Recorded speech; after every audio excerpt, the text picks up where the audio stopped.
സ്വപ്നം കാണാത്ത വ്യക്തികൾ കുറവാണ്. നല്ല സ്വപ്നങ്ങൾ, ഭാവിയെക്കുറിച്ച് കാണുന്നവർ അവർ മുൻപന്തിയിലേക്ക്, വിജയത്തിലേക്ക് എത്തും.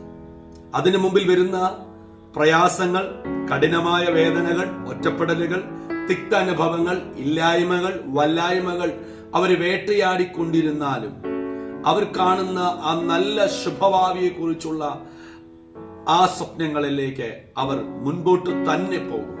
വേദപുസ്തകത്തിനകത്ത് ഒരു ജോസഫ് എന്ന് പറയുന്ന ചെറുപ്പക്കാരനെ പരിചയപ്പെടുത്തുന്നു.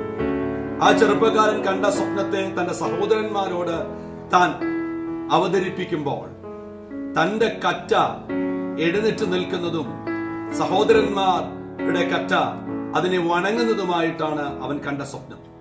തന്റെ സഹോദരന്മാരിൽ നിന്ന് നല്ലൊരു പ്രതികരണമാണ് ജോസഫ് പ്രതീക്ഷിച്ചത്. എന്നാൽ അത് നിമിത്തം തനിക്കുണ്ടായ വേദനകളും ഒറ്റപ്പെടലുകളും നഷ്ടങ്ങളും ചെറുതല്ല, വലുതായിരുന്നു.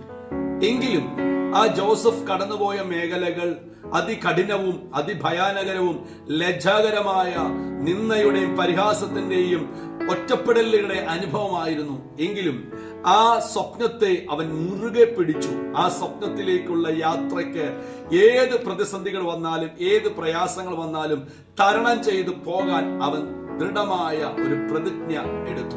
അവന്റെ കൂടെ ദൈവം ഉണ്ടായതുകൊണ്ട് ആ സ്വപ്നത്തിലേക്ക് അവൻ വന്നു ചേർന്നു. എന്നതുപോലെ നിങ്ങൾ സ്വപ്നങ്ങൾ കാണുന്നത് നിങ്ങളുടെ ലൈഫിനകത്ത് പ്രതികൂലങ്ങളും പ്രതിസന്ധികളും അതിനെ തകിടം മറിച്ചു കളയാൻ വന്നാലും ആരും വകവയ്ക്കരുത്. ഒരു പ്രതികൂലങ്ങളെയും ഒരു പ്രതിസന്ധികളെയും ആമി കണ്ട് ഭയപ്പെട്ട് ഈ സ്വപ്നത്തെ ഉടച്ചു കളയല്ലേ. നിങ്ങളുടെ സ്വപ്നത്തിലേക്ക് മുന്നേറുക. സ്വപ്നങ്ങൾ നൽകുന്നത് ദൈവമാണ്. God bless you.